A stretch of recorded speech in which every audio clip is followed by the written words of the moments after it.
Il est enfin là, le voici, la voilà, cette nouvelle Peugeot 3008 génération 3. Si côté esthétique, les coefficients du best-seller de la marque ne bougent que très peu, il garde volontairement ses gènes stylistiques. En revanche, côté qualité perçue, côté intérieur et confort, la réussite saute aux yeux selon gtmac.fr. De plus, la nouvelle Peugeot 3008 s'allonge sensiblement. Elle évolue également sur le plan mécanique, accueillant dans sa gamme uniquement des versions électrifiées, hybrides, notre essai en Martinique ce matin, et hybrides rechargeables, à coup sûr que nous essayerons à la rentrée. Il y a aussi une variante entièrement électrique, la i3008, qui avait fait son apparition dès le lancement du modèle en février dernier. Départ de chez Peugeot Martinique donc pour tout connaître ou presque sur ce modèle.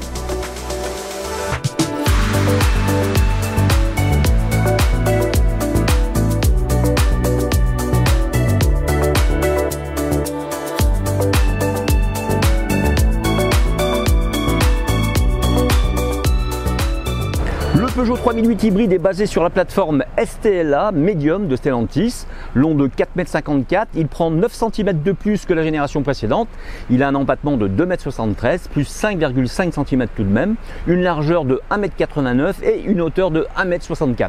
Les dimensions plus importantes profitent à l'habitabilité, tandis que le volume du coffre reste inchangé en raison d'une lunette arrière plus inclinée, s'arrêtant donc à 520 litres qui devient 470 litres sur les versions électriques à transmission intégrale, mais qui passe tout de même à 1480 litres banquette rabaissée. Grosse impression donc dès ma première visite chez Peugeot au bord de notre rocade.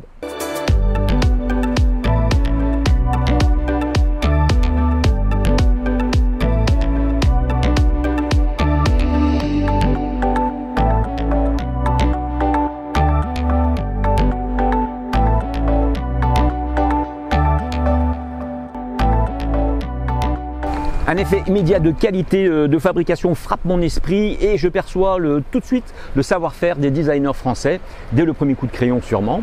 Vous allez le découvrir aussi. On monte en gamme, on s'approche du premium sans complexe dans les usines Peugeot de Sochaux pour cette nouvelle bouture 3008 hybride. Il vient d'ailleurs se placer sur un marché concurrentiel compliqué avec en face la Renault Scénic essayé en version e-tech semaine dernière par gtmac.fr, mais aussi le Volkswagen Tiguan et le Skoda Kodiaq ou encore le Nissan Qashqai.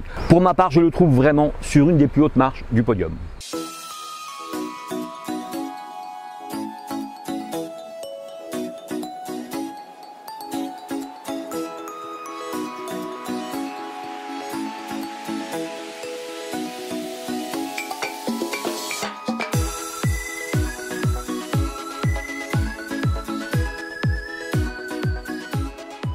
Côté esthétique, justement, difficile de rester indifférente ou indifférent devant cette poupe plutôt agressive.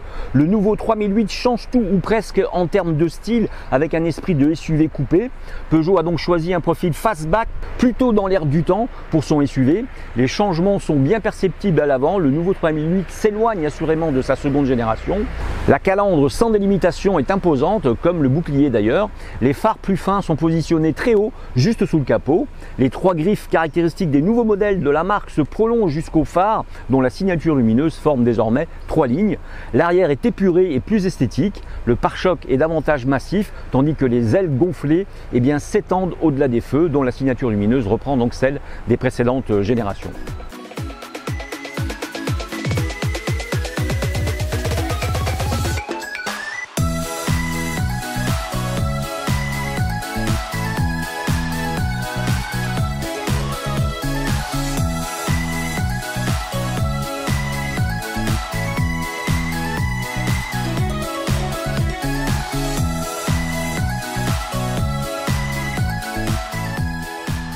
Dans l'actuel 3008, ici en finition GT, le conducteur est choyé avec comme pour son passager une très bonne assise et l'ergonomie est plutôt intuitive. On peut dire là vraiment qu'il assomme ses concurrents du segment. Le tissu chiné Rimini chaleureux vous accueille, vous allez le voir. Et dans cette version, l'e-cockpit évolue et se nomme désormais Panoramic e-cockpit. Chaque fonction ou presque a droit à un bouton dédié. L'écran d'infodivertissement sur la planche de bord s'étale de façon incurvée et la commande de la boîte de vitesse automatique est située au pied de la console centrale. Le petit volant à double méplat est agréable à prendre en main, l'habitacle est indiscutablement plus moderne. On relève donc la présence de la grande dalle numérique de 21 pouces sur la finition GT comme celle de notre essai de ce matin en Martinique qui sera donc remplacée par deux de 10 pouces sur la finition d'entrée de gamme Allure.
Grâce à cet écran flottant au-dessus de la planche de bord, la visibilité de l'instrumentation est bien meilleure dans l'actuel 3008 grâce à sa position surélevée.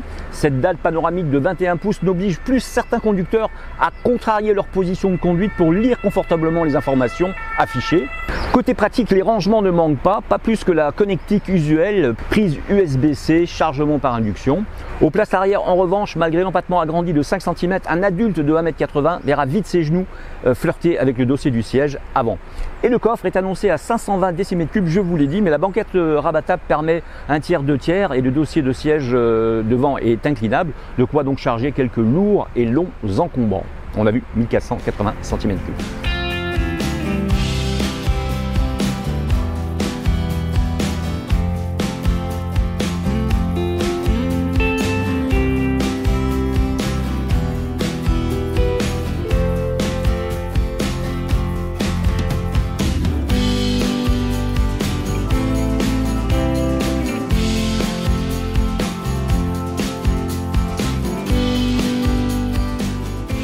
Parlons du bloc moteur évidemment, il est basé sur le nouveau 3 cylindres micro-hybride de 136 chevaux. Ce 1,2 litre PureTech a fait l'objet d'une foule de réajustements destinés à le rendre totalement fiable.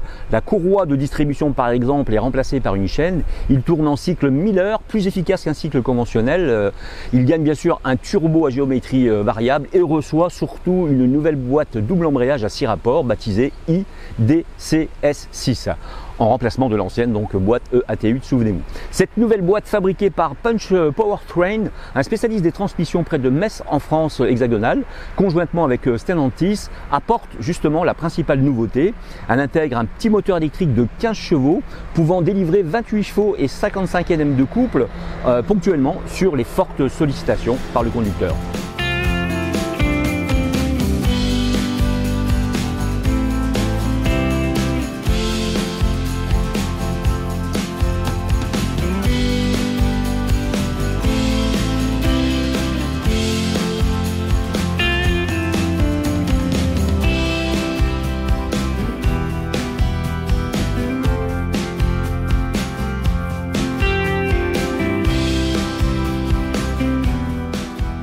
L'ensemble est alimenté via un réseau 48 volts et une petite batterie de 0,9 kWh située sous le siège du conducteur.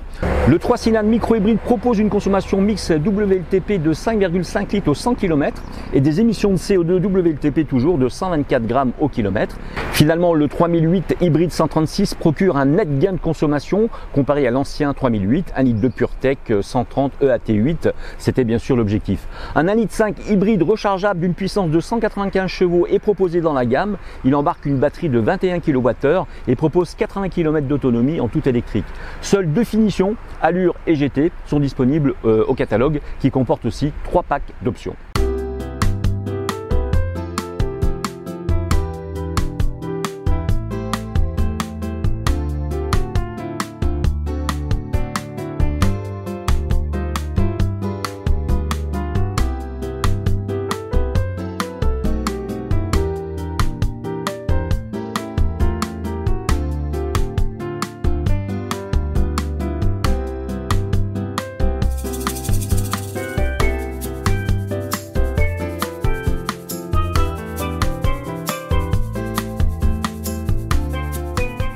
Pas question de jouer les pilotes de course avec ce 3008 hybride 136, d'autant que la transmission de cette EDCS6, donc la boîte de vitesse, est typée Eco, même en mode normal, et que basculer en sport réveille les chevaux mais pas les étalons. Certes, la direction se raffermit, la réponse de l'accélérateur raccourcit et les passages de vitesse se font plus tard, mais rien qui transfigure cette familiale surélevée. Après tout, ce n'est pas sa vocation.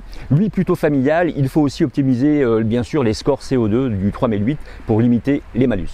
Bien mieux insonoriser, Peugeot confirme aussi avoir modifié différentes pièces pour réduire les bruits mécaniques. Du coup, eh bien, la sonorisation globale du 3008 est meilleure, de même que le contrôle des résonances, la caisse étant un peu plus rigide. Plus robuste, vraiment plus confortable, ce nouveau 3008 assume son embourgeoisement et son côté famille. Difficile de passer à côté d'un essai personnel, après le nôtre bien sûr. À vous de voir et à vous de l'essayer. Pour ma part, je vous donne rendez-vous à la rentrée dès le 3 septembre pour un nouvel essai en Martinique.